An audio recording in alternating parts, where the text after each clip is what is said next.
Au nom du Père et du Fils et du Saint-Esprit, la grâce de Jésus notre Seigneur, l'amour de Dieu le Père et la communion de l'Esprit Saint soient toujours avec vous.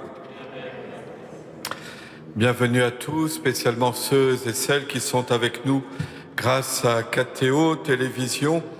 Nous faisons aujourd'hui mémoire de Saint Éphrem, diacre et docteur de l'Église. Éphrem est un père de l'Église de la fin du IVe siècle. Il c'est un père de l'Église d'Orient qui vécut dans les territoires qui se trouvent aujourd'hui entre l'Iran, la Turquie, la Syrie. Il est remarquable par le fait de ses compositions poétiques, des hymnes qu'il a écrits, que nous chantons, que l'Église des Églises chaldéennes chante encore aujourd'hui, et certaines ont été traduites pour notre propre liturgie. Éphrem nous rappelle que la meilleure manière de parler du mystère de Dieu est sans doute la forme poétique, et non seulement la poésie, mais le chant, l'hymne qui s'adresse à Dieu. Au fond, on ne parle bien de Dieu qu'en s'adressant à Dieu et en se mettant en présence de lui dans la prière. Et nous-mêmes, au début de cette Eucharistie, nous nous reconnaissons humblement pécheurs. Nous demandons, Seigneur, de préparer lui-même nos cœurs à le recevoir. Je confesse à Dieu Tout-Puissant, je reconnais devant mes frères que j'ai péché en pensée, en parole, par action et par omission. Oui, j'ai vraiment péché. C'est pourquoi je supplie la Vierge Marie, les anges et tous les saints, et vous aussi, mes frères, de prier pour moi, le Seigneur, notre Dieu. Que Dieu Tout-Puissant nous fasse miséricorde, qu'il nous pardonne tous nos péchés et nous conduise à la vie éternelle.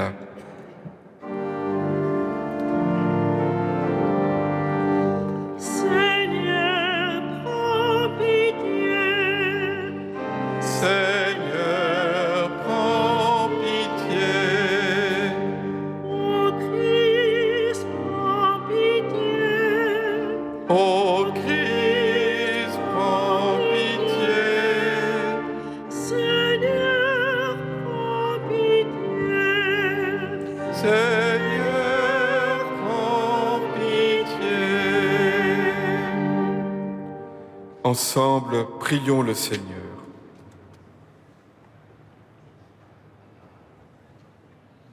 Dieu, que nulle parole ne peut dire, répand en nos cœurs le souffle d'en haut qui inspirait au diacre Saint Éphrem de dire la beauté de tes mystères et de passer sa vie à te servir. Par Jésus-Christ, ton Fils, notre Seigneur et notre Dieu, qui vit et règne avec toi et le Saint-Esprit maintenant et pour les siècles des siècles.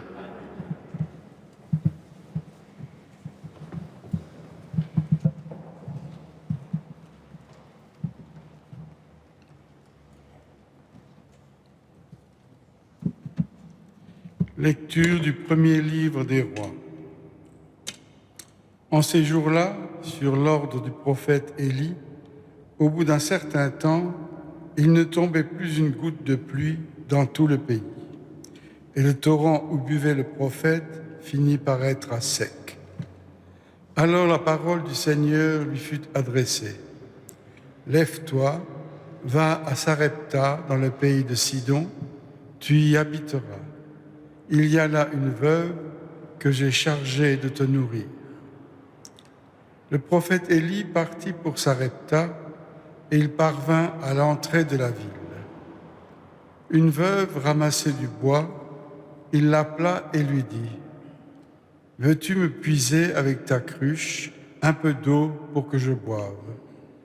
Elle alla en puiser et il lui dit encore « Apporte-moi aussi un morceau de pain. » Elle répondit « Je le jure par la vie du Seigneur ton Dieu, je n'ai pas de pain. J'ai seulement une jarre, une poignée de farine et un peu d'huile dans un vase. Je ramasse 2 morceaux de bois, je rentre préparer pour moi et pour mon fils ce qui nous reste. Nous le mangerons, puis nous mourrons. » Élie lui dit alors, « N'aie pas peur. Va, fais ce que tu as dit, mais d'abord, cuis-moi une petite galette et apporte-la-moi. Ensuite, tu en feras une pour toi et ton fils. Car ainsi parle le Seigneur Dieu d'Israël. Jarre de farine, point ne s'épuisera, vase d'huile, point ne se videra, jusqu'au jour où le Seigneur donnera la pluie pour arroser la terre. » La femme alla faire ce qu'Élie lui avait demandé, et pendant longtemps, le prophète elle-même et son fils eurent à manger.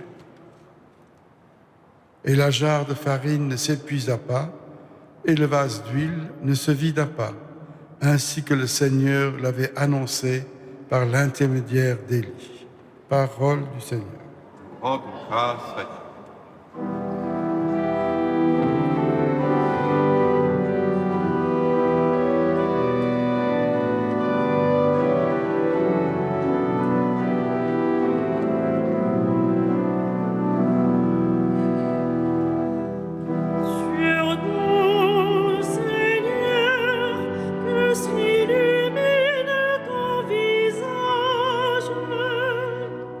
Sur nous,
Le Seigneur soit avec vous. Évangile de Jésus-Christ selon saint Matthieu. En ce temps-là, Jésus disait à ses disciples, « Vous êtes le sel de la terre. Mais si le sel devient fade, comment lui rendre de la saveur? Il ne vaut plus rien. On le jette dehors et il est piétiné par les gens. Vous êtes la lumière du monde. Une ville située sur une montagne ne peut être cachée. Et l'on n'allume pas une lampe pour la mettre sous le boisseau. On la met sur le lampadaire et elle brille pour tous ceux qui sont dans la maison. De même que votre lumière brille devant les hommes, alors, voyant ce que vous faites de bien, ils rendront gloire à votre Père qui est aux cieux. Acclamons la parole de Dieu.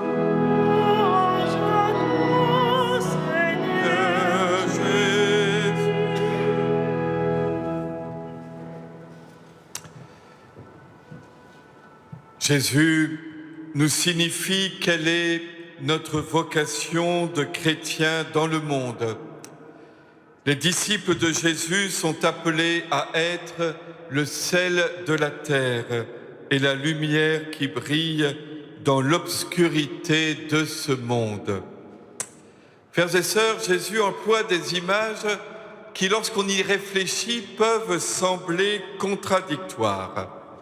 D'abord, il y a cette image du sel qui donne de la saveur à un aliment qui le conserve aussi. Le sel est à peine visible. On ne décèle sa présence que par son effet. On sent que le plat est trop salé ou qu'il ne l'est pas assez. Mais on ne voit pas le sel. Et ailleurs, Jésus emploie une image proche, celle du levain dans la pâte. La levure est toute petite, c'est une poudre, vue de l'extérieur, elle est quasiment invisible, mais son effet dans la pâte est très puissant.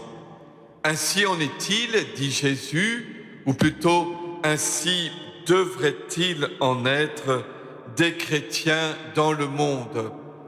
Jésus veut nous dire que nous ne devons pas rêver à ce que tout le monde devienne chrétien, de même que le plat n'est pas entièrement du sel, le plat n'est pas un bloc de sel. Tout le monde n'est pas chrétien, mais il y a partout des chrétiens, comme le sel de la terre. Comme le sel, ils ne se voient pas nécessairement, mais leur présence se fait sentir. Là où ils sont, sans faire de bruit, ils s'efforcent d'aimer au quotidien, en actes et pas seulement en paroles. Là où ils sont artisans de paix et de réconciliation.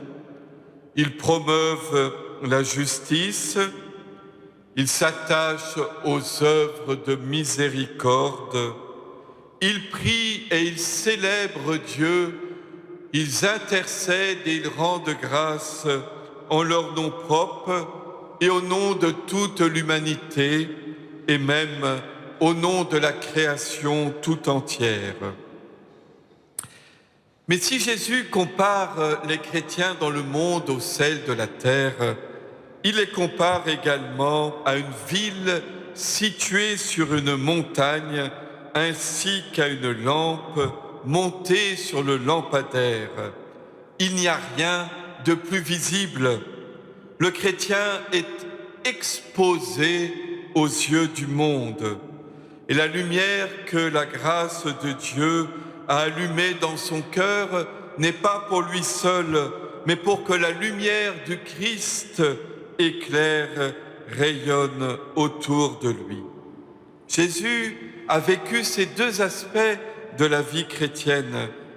Une vie cachée pendant 30 ans, présence invisible et agissante de Dieu dans son entourage, puis une mission publique qui l'a conduit à être exposé sur la croix, lumière élevée sur le lampadaire qui brille pour tous ceux qui sont dans la maison.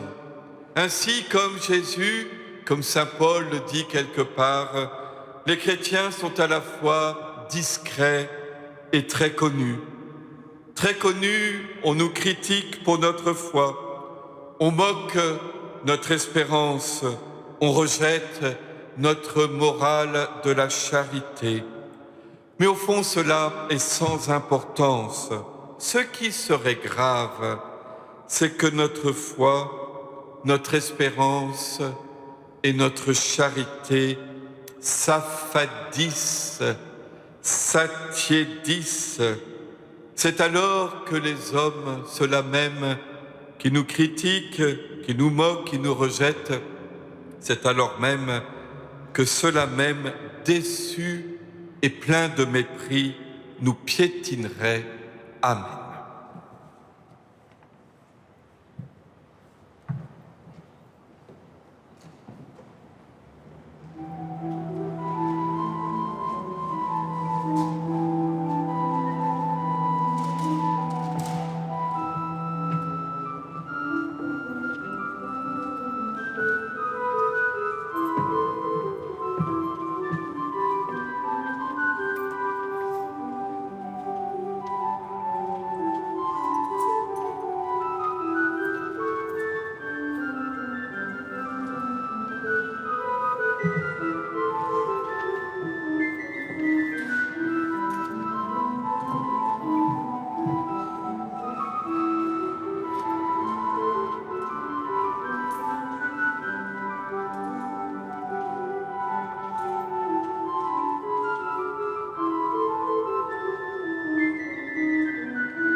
Frères et sœurs, prions ensemble au moment d'offrir le sacrifice de toute l'Église. Daigne accepter, Seigneur, ce sacrifice que nous te présentons de grand cœur en la fête de saint Éphrem. Fidèle à son enseignement, nous voulons nous offrir tout entier en célébrant cette Eucharistie par Jésus, ton Fils, notre Seigneur. Le Seigneur soit avec vous. Et avec votre esprit. Élevons notre cœur. Nous le tournons vers le Seigneur. Rendons grâce au Seigneur notre Dieu. Cela est juste et bon. Vraiment, il est juste et bon de te rendre gloire, de t'offrir notre action de grâce toujours et en tout lieu. À toi, Père très saint, Dieu éternel et tout-puissant, par le Christ notre Seigneur. En célébrant aujourd'hui la fête de saint Éphrem, nous admirons ta sollicitude pour ton Église. Par l'exemple qu'il a donné, tu nous encourages. Par son enseignement, tu nous éclaires. À sa prière, tu veilles sur nous. C'est pourquoi, avec tous les anges et tous les saints, nous proclamons ta gloire en chantant.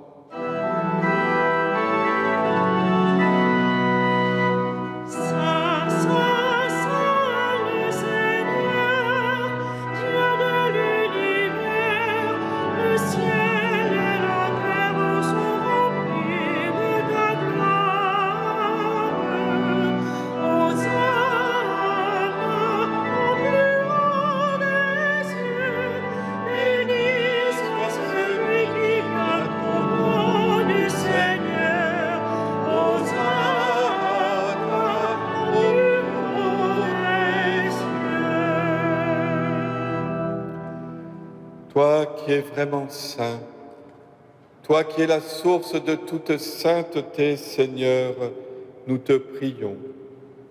Sanctifie ces offrandes en répandant sur elles ton esprit, qu'elles deviennent pour nous le corps et le sang de Jésus le Christ, notre Seigneur. Au moment d'être livré et d'entrer librement dans sa passion, il prit le pain, il rendit grâce, il le rompit et le donna à ses disciples en disant « Prenez et mangez-en tous, ceci est mon corps livré pour vous. »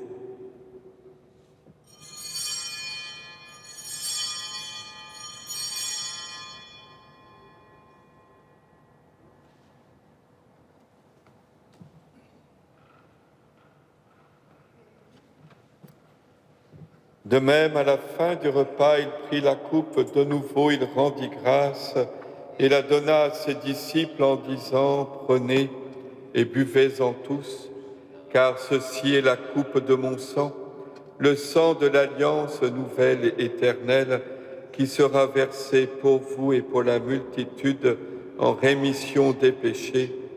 Vous ferez cela en mémoire de moi. »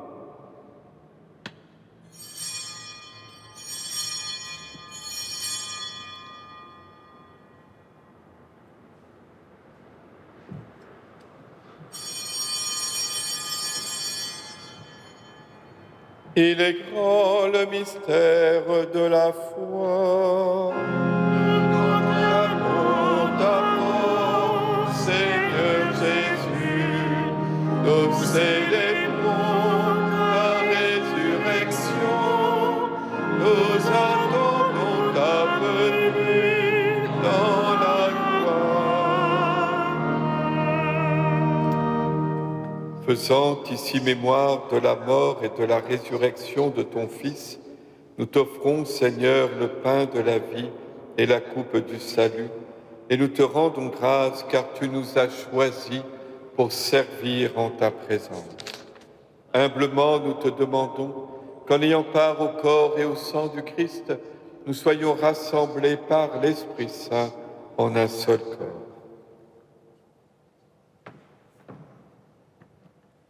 Souviens-toi, Seigneur, de ton Église répandue à travers le monde. Fais-la grandir dans ta charité, avec notre pape François, notre évêque Michel et tous ceux qui ont la charge de ton peuple.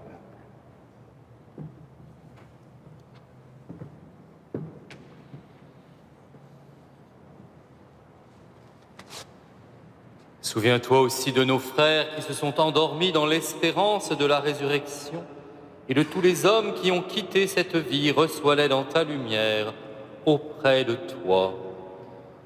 Nous te confions en particulier Henri Moulinec.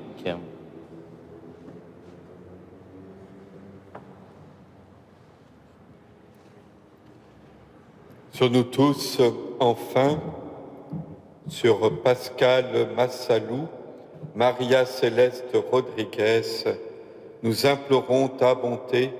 Permets qu'avec la Vierge Marie, la bienheureuse Mère de Dieu, avec Saint Joseph, son époux, les apôtres, Saint Éphrem et les saints de tous les temps qui ont vécu dans ton amitié, nous ayons part à la vie éternelle et que nous chantions ta louange par Jésus-Christ, ton Fils bien-aimé. Par lui, avec lui et en lui, à toi, Dieu le Père Tout-Puissant, dans l'unité du Saint-Esprit, tout honneur et toute gloire pour les siècles des siècles.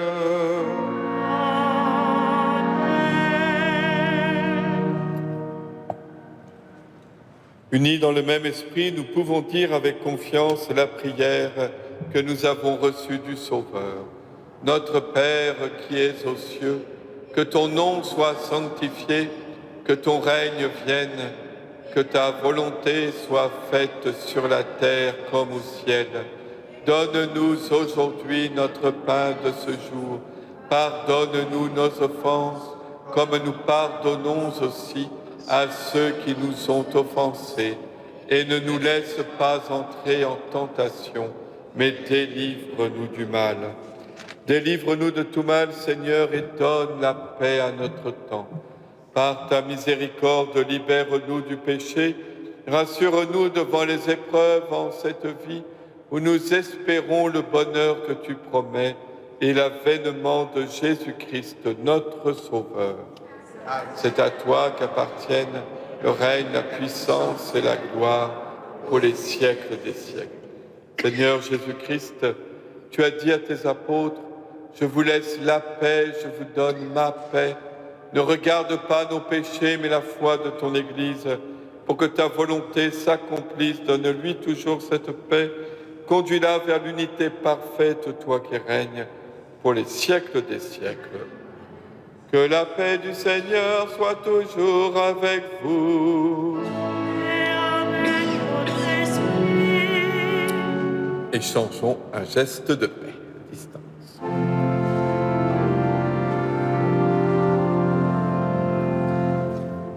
Agneau de Dieu qui enlève le péché du monde, prends pitié de nous. Agneau de Dieu qui enlève le péché du monde, prends pitié de nous. Agneau de Dieu qui enlève le péché du monde, donne-nous la paix.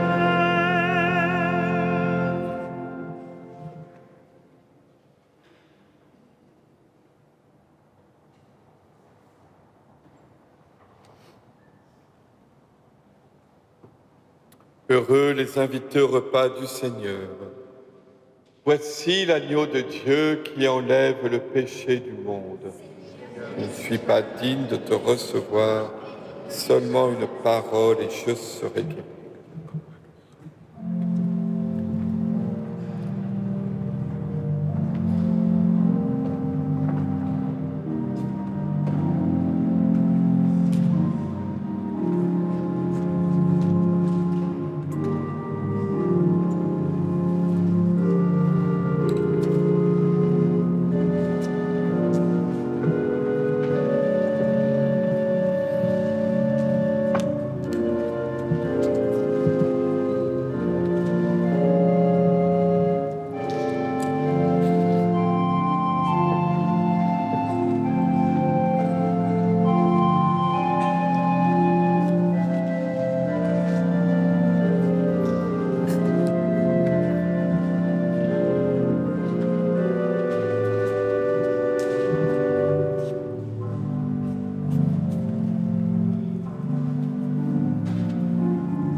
Achevons notre prière.